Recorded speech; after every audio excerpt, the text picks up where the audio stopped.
Good afternoon, everyone. Shalom, welcome to Trolechaim, our weekly session to study the weekly Parsha.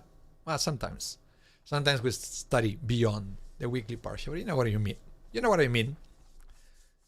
But welcome, everyone. Welcome, everyone. I'm just in defrost mode. I just came back from a funeral. It was a graveside funeral. I think the wind chill was something like minus 35. So it was a very interesting experience. And I made it. And today we have a very special class. Today is International Holocaust Remembrance Day. We're going to talk a little bit about that in a couple of minutes before we jump into studying this week's Parsha. But I can see that Rocky Pollock is already connected. He's under a palm tree. Good for you. Karen Farkas is here. Shalom and welcome. And Shelly Chochinov, always apologizing for being late, but she's never late. We haven't started yet, Shelly, so you're not late. But just glad that you are connected. Glad that you were able to connect this afternoon. Shabbat Mishpatim. But again, as I mentioned, also International Holocaust Remembrance Day. A little bit confusing. What is this Holocaust Remembrance Day in January? Isn't usually end of April, beginning of May? So what's going on?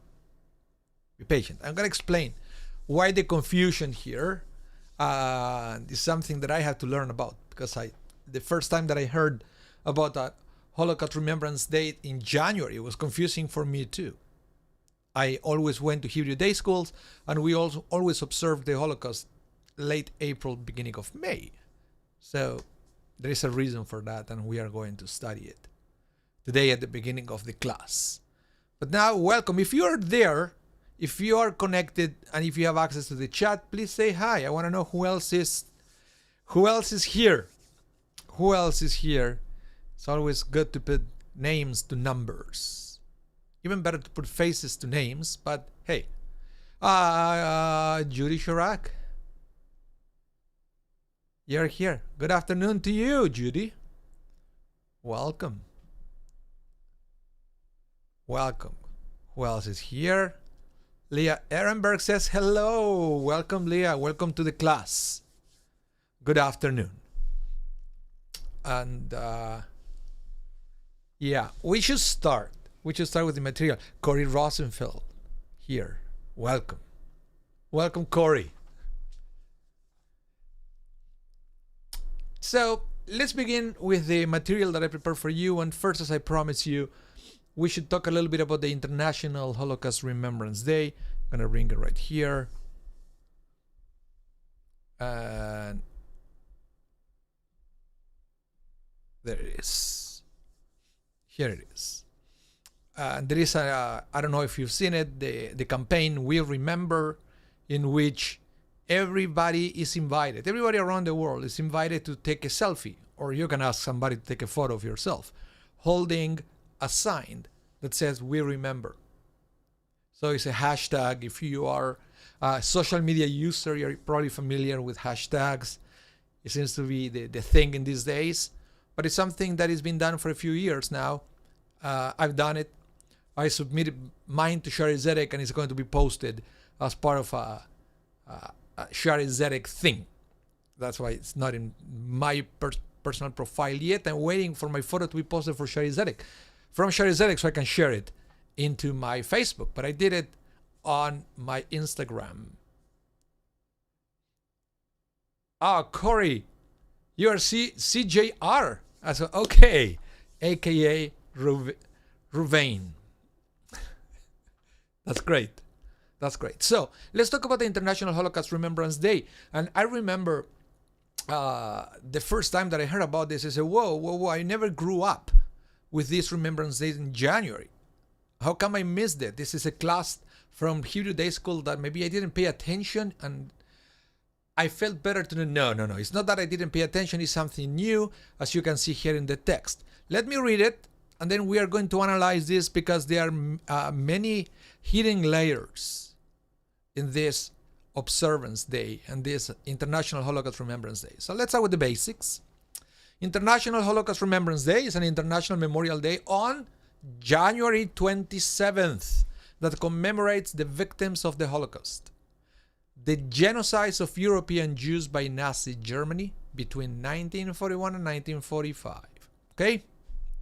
January 27th was chosen to commemorate the date that Auschwitz concentration camp was liberated by the Allied troops in 1945. You may have heard that. The Red Army entered for the first time and liberated that camp.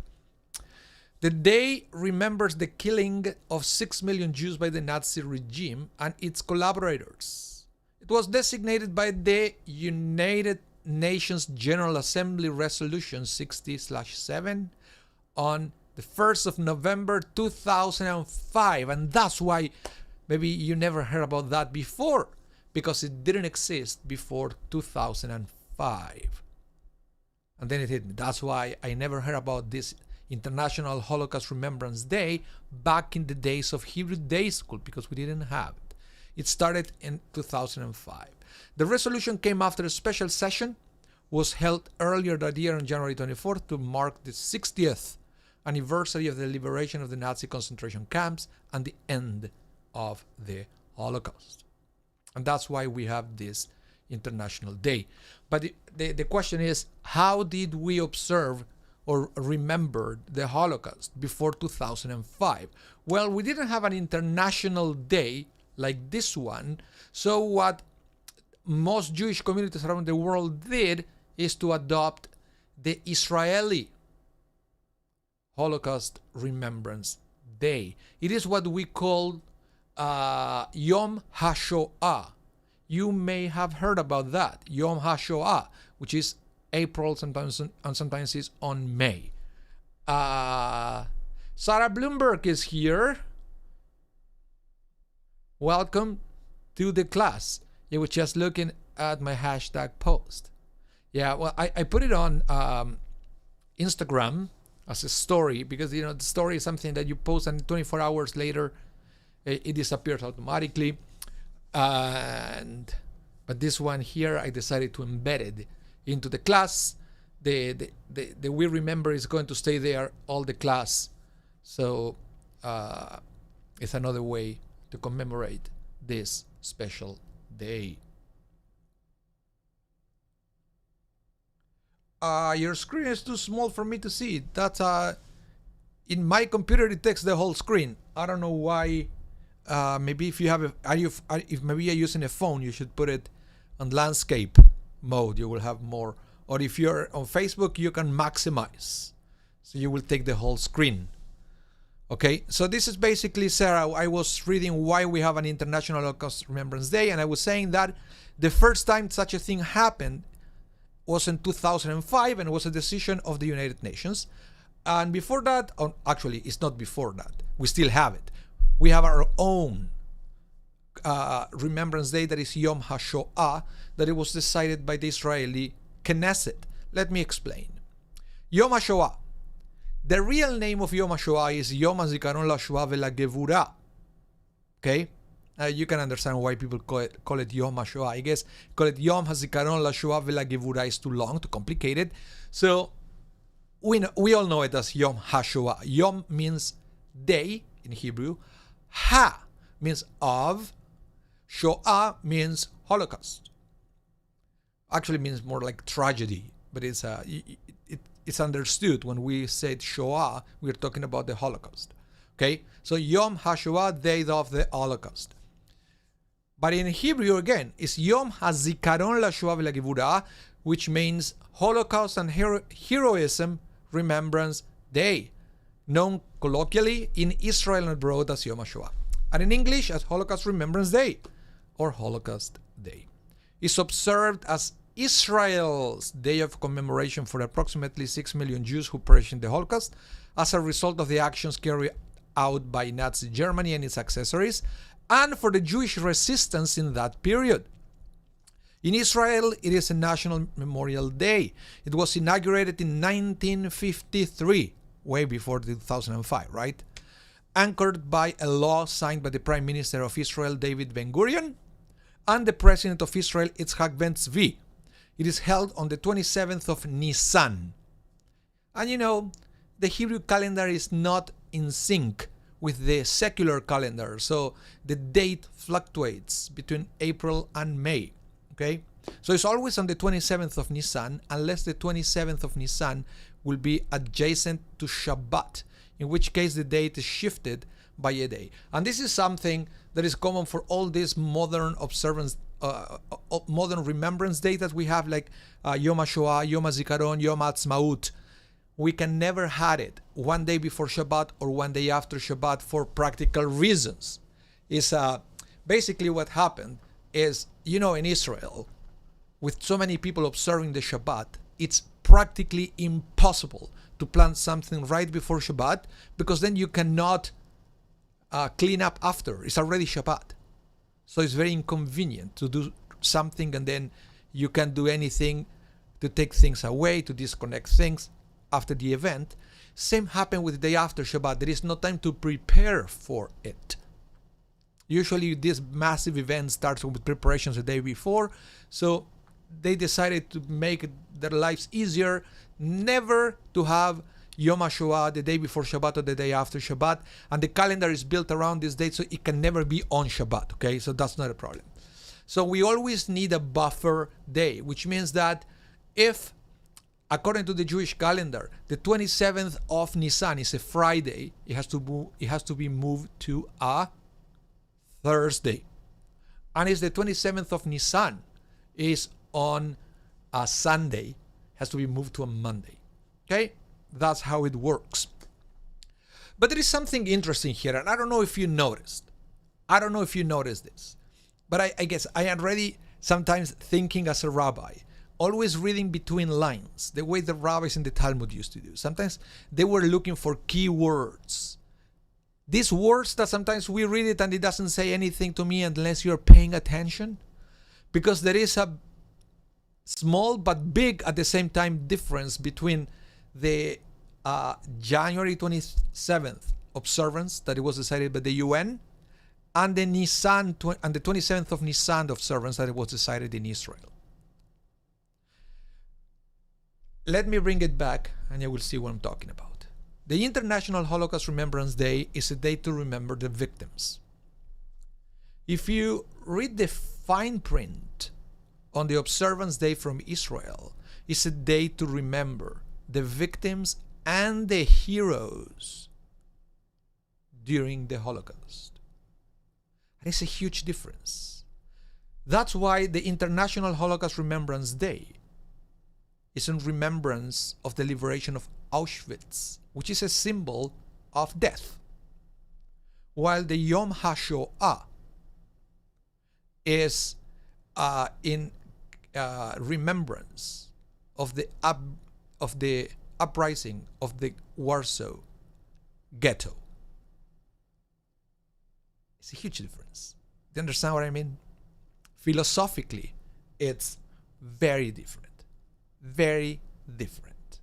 And when we are talking about the heroes, I'm not just saying the ones who took a gun and fought the Nazis. And we all know that they were heroes even in the death camps, sharing food, trying to protect children, trying to save people. Many heroes, anywhere. So the Yom HaShoah Day, the one decided in Israel, has more content and more meaning than just remembering the victims on January 27th.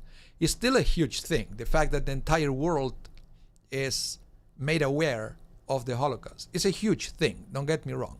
But I believe that Yom HaShoah has that extra layer that it make it even more meaningful for us as Jews. I don't know what you think.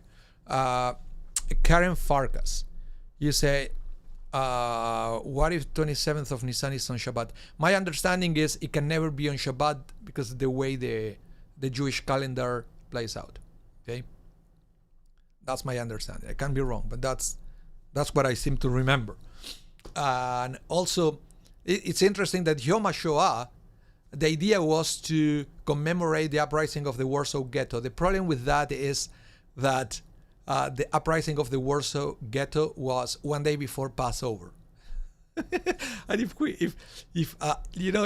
we were talking about the difficulties of having an observance day one day before Shabbat, can you imagine having it one day before Passover? I don't know if you prepare your house the way I prepare mine. That would be impossible. So that's why, with that in mind, that we wanted to honor the heroes from the Warsaw Ghetto, it was delayed until after Passover, until a week after Passover, just to be sure that we don't have any kind of conflict, that there will be an impediment to have a meaningful day for Yom HaShoah. And that's why, my friends, we have 2 days of the Holocaust, right? Yeah. Sarah Bloomberg, what do you say here?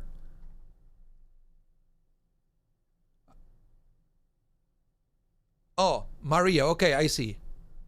Sarah Bloomberg, you want to connect with Maria? She lives in Brazil. Yes, she speaks Portuguese. Yeah. Well, we'll see. We'll put you in contact. I can help you after the class. So, with that in mind, if you, I would like to honor the victim of the Holocaust right now. The way we do it is we sing the El Malach Rachamim when we do that, and I know I can sing it myself, but I wanted to present yourself to all of you this beautiful version of the El Malach Rachamim sung by the cantor of the IDF from Israel.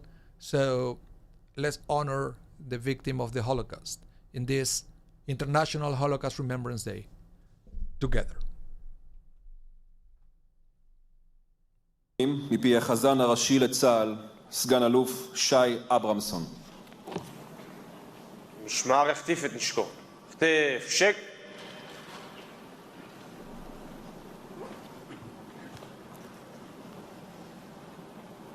אל מלא רחמים שוכן במרומים דיין אלמנות ואבי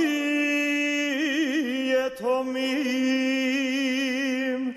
המצא מנוחה נכונה על כנפי השכינה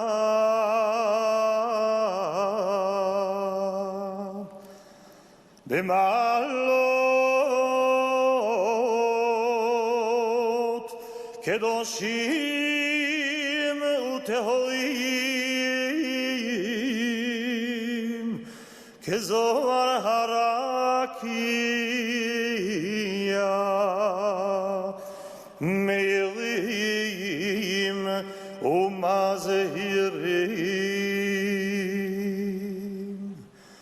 לנשמות 6 מיליונים אחינו ואחיותינו רבבות רבבות אלפי ישראל אנשים נשים וטף שנהרגו שנשחטו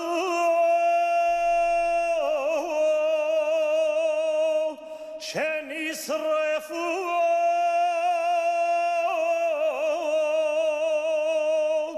שנחנקו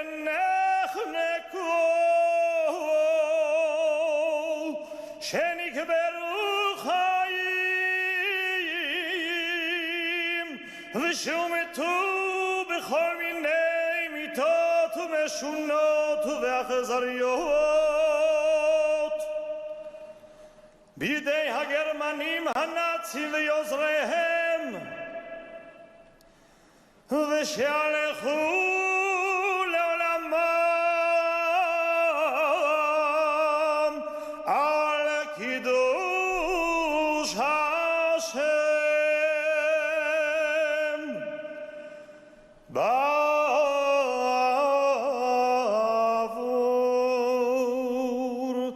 שאנו מתפללים לעילוי נשמותיהם.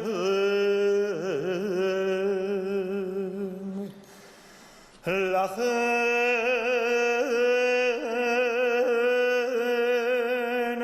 בעל הרחמים יסתירם בסתר כנפיו לעולמים,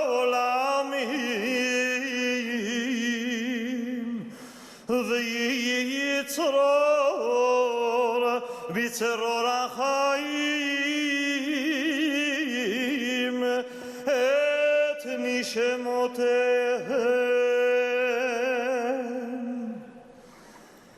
בגן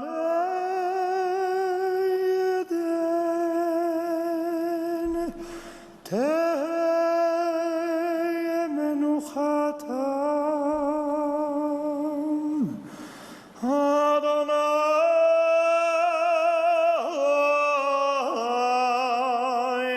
הוא נחלתם וינוחו בשלום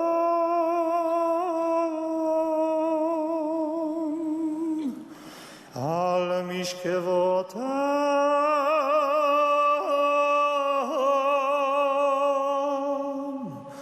ונאמר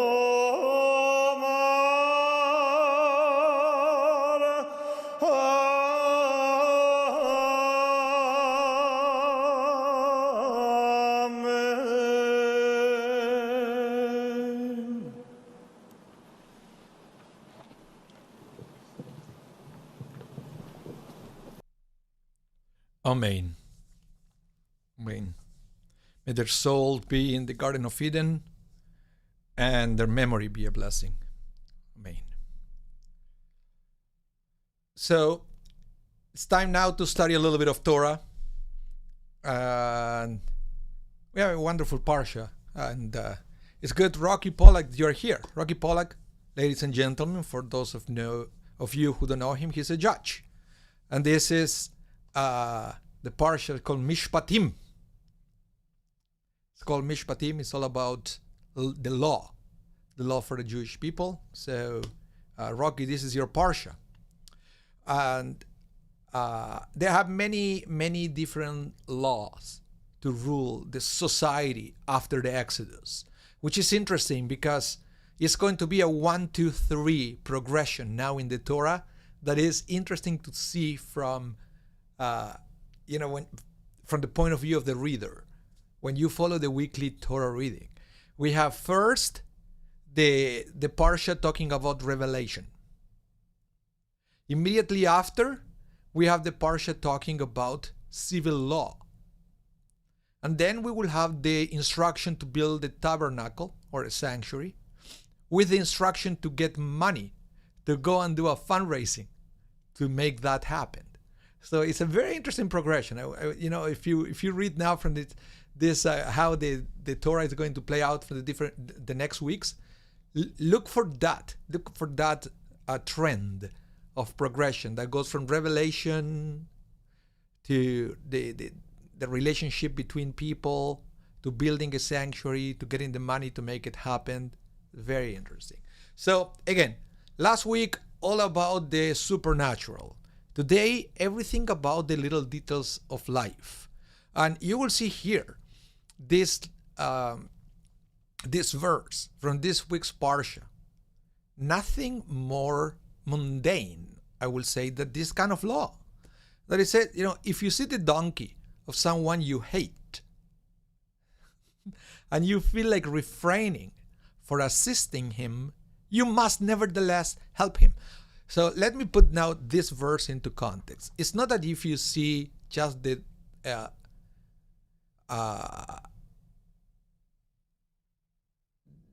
donkey, so if you see a donkey that is struggling, I guess it's a bad translation, this because that's there. Tachat masa'o, basically say that a donkey that is struggling with the load, maybe it's falling, something is going on. So, but now the donkey is in distress, but that donkey belongs to your enemy. You will see, you may say, it's not my problem. It's my enemy. What do I care about my enemy's donkey? And he said, no, nevertheless, you have to go and help him. And now, the interesting thing is when you read this verse, it's talking about, yes, helping your enemy, but it's also about helping the animal. Because at the end of the day, what fault does the animal have that you hate the animal's master, the animal's owner? It's not the animal problem that you have a beef with that person. So if you see an animal in distress, doesn't really matter whose owner it is. You have to go and help. That's one interpretation. The interpretation is not, this verse is talking clearly about the person. You do it not necessarily because of the animal. You do it because it's the right thing to do, to help other people. So if you weren't an animal, if his business that is struggling, I don't know, water leak, fire, robbers, who knows? It will be against an object, but nevertheless you have the obligation to go and help. And why is that? I believe at this point the Torah is trying to find ways to avoid these fights against people. Eventually you will see in the book of Leviticus that it will make it even more clear when it will say you should not keep a grudge against another person. And eventually it's going to say, love your neighbor as yourself, right? But little by little, all these laws contained in the book of Exodus are details necessary to create a society where, regardless of the differences we have with other people, we can, at the end of the day, at least help each other. Rocky Pollack, you said, so it's a Good Samaritan law. Well, let's put it that way. This law was given to us way before Samaritans were a thing. It's just that, yeah. So Corey, you have Reuven, you have a question here. So the question is, what if the person himself who was injured, I'm guessing, take the high road and help her? Yeah, it's you see, at this point, you use what the rabbis call the Kal Vachomer, which means even more so. And you use logic. If the Torah says that if an animal that is suffering, if you see an animal that is suffering, you have to go and help. Even more so if it's a person that is suffering, you have to go and help, regardless of the feelings that you may have against the other person. They are two separate things, and that's the way we have to take it. And I believe that is very important, and that we do that. Okay, so let me present to you a few comments from different rabbis that they were talking about this topic, to make it clear that yes, we should go and help and to try to do the best we can to help other people. Okay, for example, let's start with Hizkuni, this Rabbi Hezekiah ben Manoach, French rabbi, and he said, "You're warned not to remain inactive when faced with the animal's distress, even if its owner is your enemy." Okay? Now, listen to this. This interpretation is also hinted at in Rashi's commentary on Deuteronomy 39, where he emphasizes that one's enemy is exempt from the commandment to love your fellow man as yourself. So basically, he said you have to be very careful here, because there is another commentary that it says that, love your neighbor as yourself. Well, there are some exceptions to that. If the person is your enemy and you have reasons, okay, you don't have the obligation to love the person, but you still have the obligation to help the person, even if you don't love the person. That's why the rabbi tried to make this point clear. That's it's very interesting how sometimes the feelings have nothing to do with the action that we do. Shelley, you have a question regarding the contest. We are obligated to step in. Yeah, yeah. It's a commandment to help. Yes. And you say here, again, Reuven, did you ever hear the tale of the injured wolf who was nursed or helped by a couple of people? Nope. Nope. Didn't hear it. Didn't hear it. Will be interesting to hear. So, now, regardless helping other people, I will present to you a story of a rabbi who and how he took it to the next level. Because for this rabbi that I'm going to show you now, he took the feelings towards other person very seriously, and he will suggest on how you even should try to control your feelings towards other people. And sometimes action is the path to change a feeling. Think of it this way, and this is something that, even before I present you the story, this is something that applied in many aspects of life. You have to be conscious that we have mainly three aspects in our existence. We have the thoughts, the feelings, and the actions.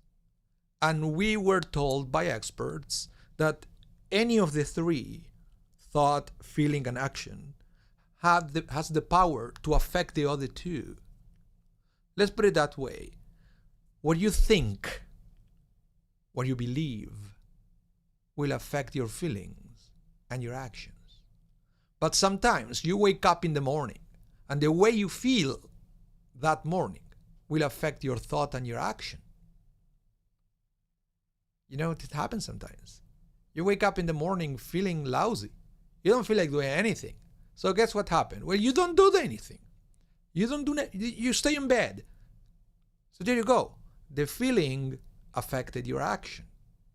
So sometimes what we have to do is to force ourselves to act in the hope that the action will affect the feeling and the thought. And we know this when sometimes people don't feel like getting out of bed because the way they feel. They are told, doesn't matter. Push yourself. Get on your shoes, put on a parka, go outside for a walk, even if you don't feel like. And then you come back home feeling way better. Why? Because the action affected your feeling, and now it affected the way you think. Now you start developing positive thinking. So again, three aspects, each one affects the other two. It's very simple to understand. So let me present you the story, and you will see how this rabbi understands this principle. This is about a Rabbi called Rabbi Israel Salanter, a couple of centuries ago in Europe. And it goes like this. Rabbi Israel Salanter was traveling by train from Salant. That's why he was called Salanter, right? The Rabbi Israel from Salant. He was going to Vilna and was sitting in a smoking car, back in the day, I guess, when that was permitted, holding a lit cigar. A young man accosted him by yelling about the putrid odor of the smoke. Other passengers were confused, that after all, they were in the smoking car. Despite that, Rabbi Salanter extinguished the cigar and opened the train window to dissipate the fumes. It was only a few seconds before the young man slammed the window down while screaming at the elderly sage for opening it. Rabbi Salanter apologized profusely to the man, young enough to be his child, and buried himself in a Jewish book of law. Upon arriving in Vilna, the young man was horrified to see hundreds of people gather to receive one of Europe's most prominent rabbis. He has these famous rabbis next to him and he never knew it. So the man immediately ran to the home where Rabbi Salanter was staying. He began to beg forgiveness. Don't worry, explained Reb Israel. A trip can make one edgy. I bear no ill will. Tell me, continued the rabbi, why did you come to Vilna?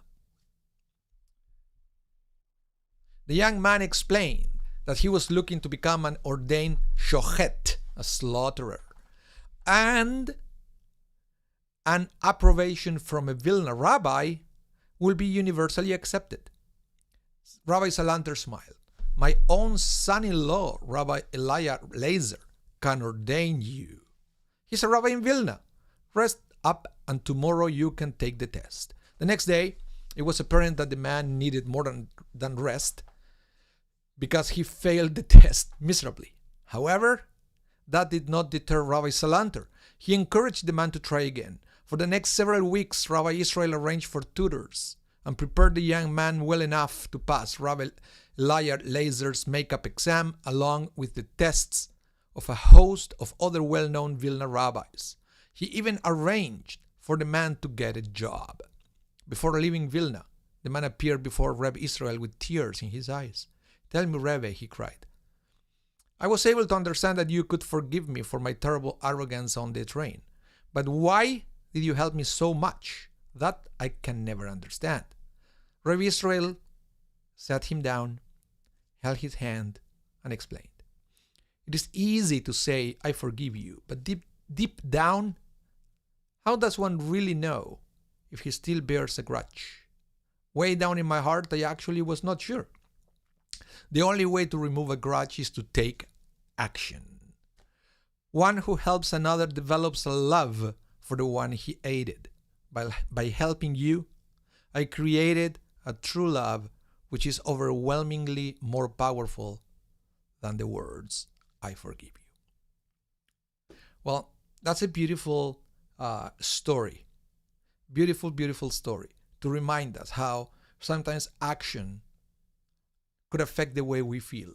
And that's why, going back to the verse that we read in this week's Parsha, when it said, when you see your enemy in distress, even if you hate the individual, go help him.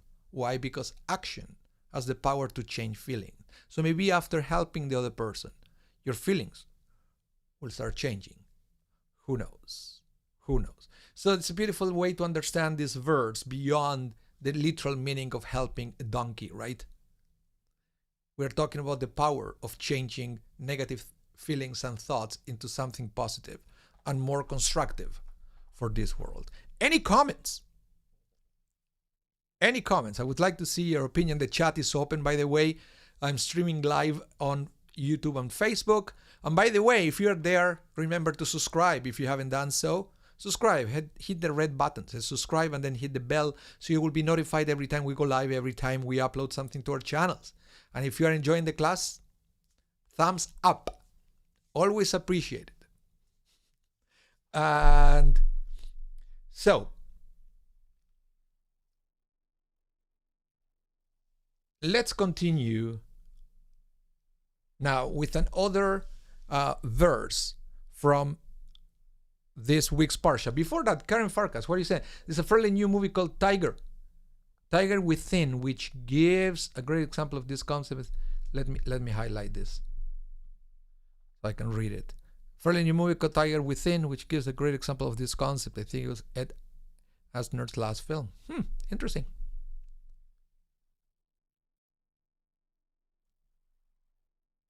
What about Rashi? Well, Rashi would say that you don't have the obligation to love your enemy.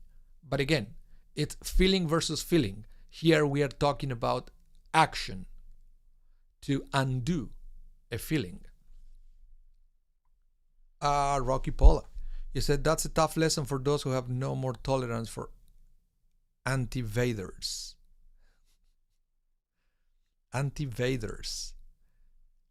What are you talking here? Trying to read your words. Well, but I know sometimes it's difficult to change. Anti-vaxxers. Okay. Yeah. Well, I hear you, but they are two different things. One is the way we feel about people, and the other thing is what we do when somebody needs help. They are two different things. Color Radio, who are you? I don't know who you are, but yeah, with nothing about Darth Vader. I think it was a typo. Poor Darth Vader. Yeah, Rashi said that you're exempt from loving your neighbor as yourself if you hate the person. but we are talking about feelings there, right? Which means is what you have to do something to change those feelings. That's the point. Change your feelings. But the only way we have to change our feelings, to my understanding, is through action and through thought. Thought sometimes means study. Sometimes reading something that is inspiring enough so your feelings will change. It's an interesting concept. And it happened many times. As what Karen was saying, sometimes a movie can change the way you feel. But that's thought affecting feeling. It's at least that's the way I understand it. Okay, let's continue now with another verse from here. And it's something very interesting. We have this verse that it says, "Keep away from lying, and do not cause the death of an innocent and righteous, for I will not justify the wicked." Okay? Why do I say that this is interesting? Because it said, keep away from lying. And there is no verse in the Torah that is, you shall not lie. Do you know that? There is no commandment in the Torah saying you shall not lie. It does say you shall not commit murder, you shall not commit adultery or robbery. All those things are all covered in the Torah. But it does not say specifically you shall not lie. What it says is keep away from lying. Midvar sheker tirchak. Tirchak comes from the word rachok, which means far. Why in this world the Torah will present the commandment you shall not lie in this language? It will be more direct to say you shall not lie. Instead, it said keep away from lying. Okay? Why? Why? Well, the rabbis understand the verse, but by saying that it's because sometimes Karen, what is it, Karen? Before I give you my opinion, I like when you guys give me your opinion. You shall not bear false witness. Is that the same? Well, no, it's not the same because it's in a different context. It's in a different context. We are talking about now everyday's life. Everyday's life. But to the point that the rabbis actually took this very seriously and they analyzed and they discussed the implications of this verse. And this is what, Shelley, what do you say here? You say, so that you cannot be influenced by the lies. Oh, you're talking about when you hear the lies. Yeah, but then sometimes you don't know what is true and what is not. And of course, it's your obligation to have a filter, right? But this is about you. It's about what you say. This verse is intended to the speaker, to the person saying something. So the rabbis understand that the Torah needed to present the concept in this way because, let's read this. The Torah, it says, keep far from lying. The rabbis make a point of teaching that the text says, keep far from lying and do not lie. They explain that there are times when lying is acceptable. This usually involves making peace, protecting someone's life or property, and not hurting someone's feeling, etc. Let me give you an example. There is somebody who is running away from a killer, an assassin, is chasing after somebody, and this person finds refuge in your home. And the assassin knocks at your door, and he says to you, asks you, is so-and-so hiding in your place? And you will say, yes, of course the person is here. Take him and kill him.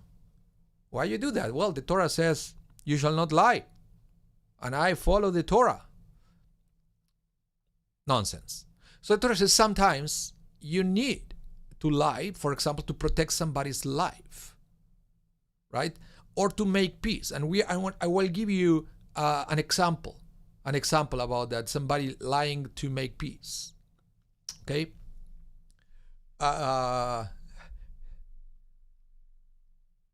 What it says here, telling someone they look good if they ask you about how they look in a new dress.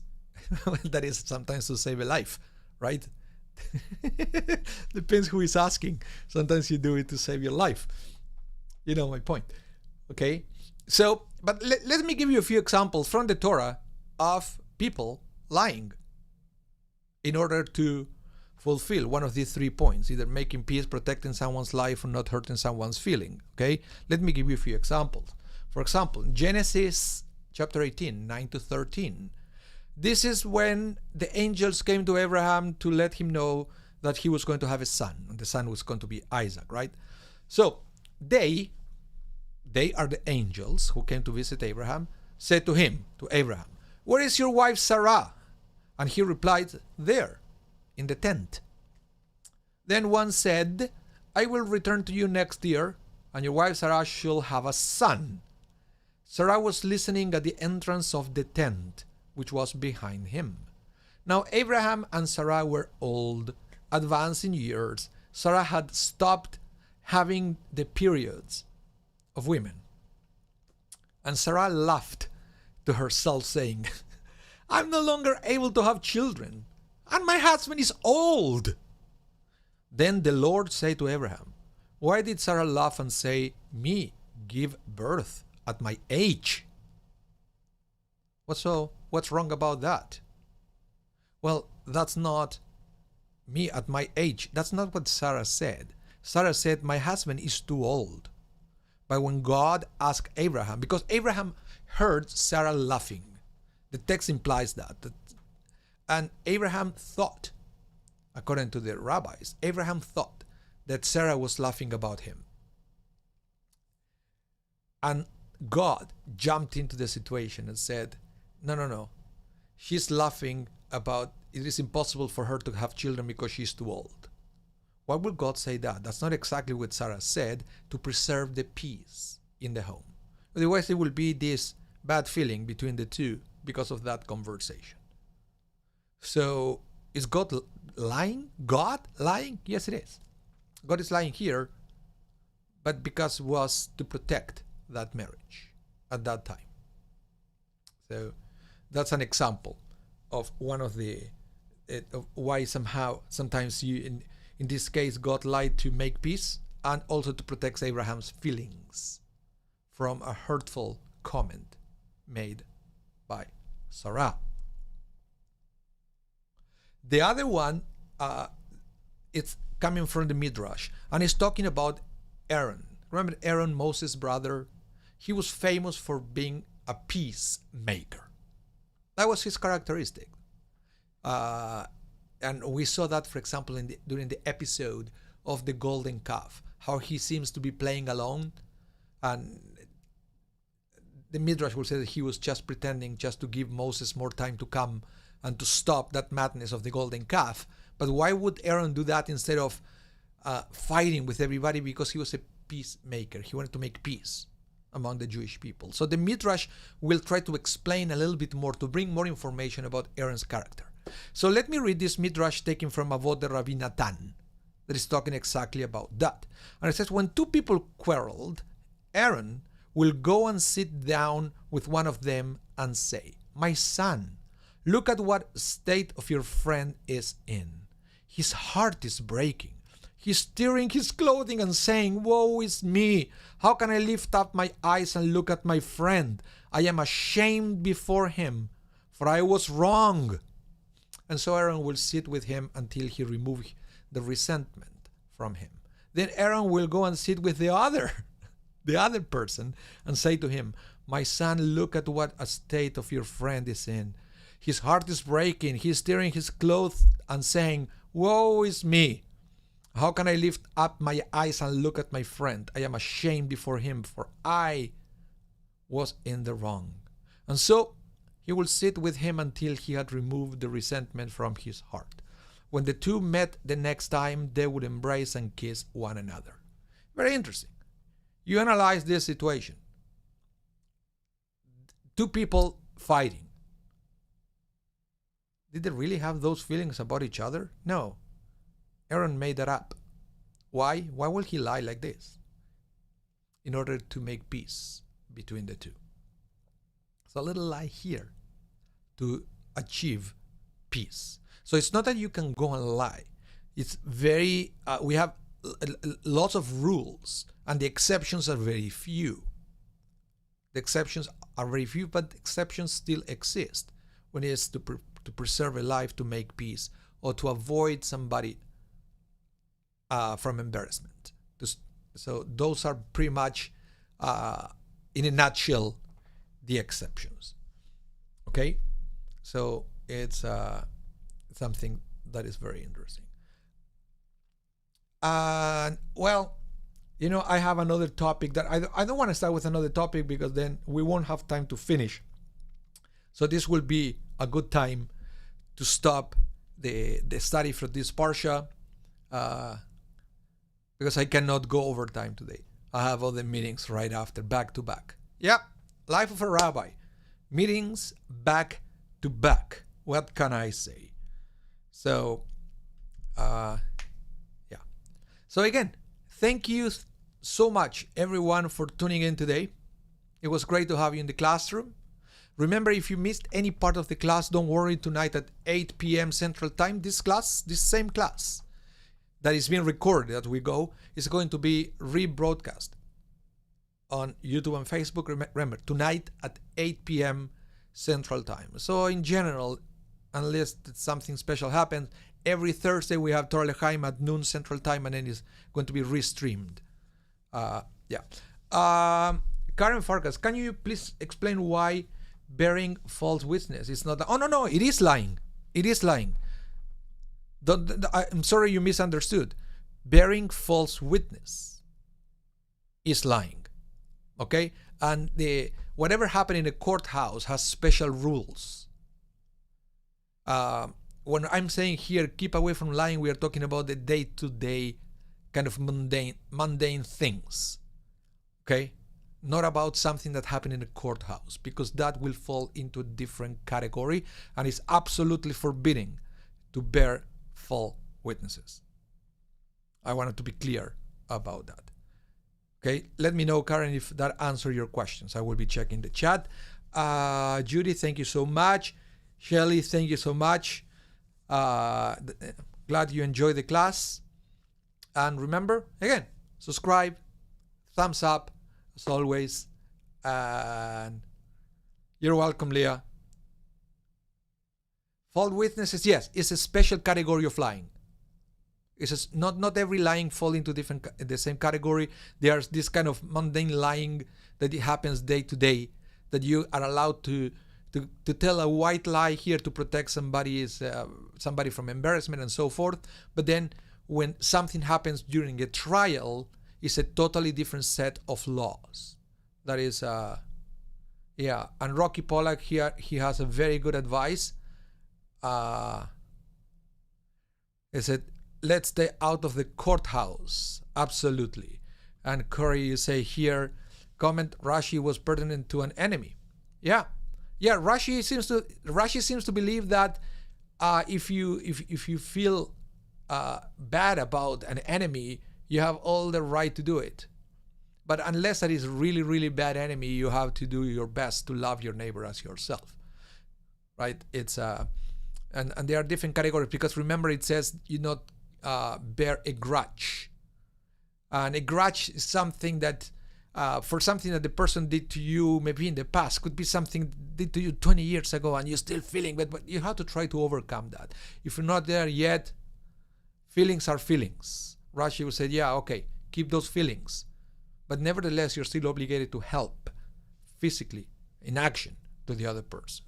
Roberto Franco, good to see that you were there.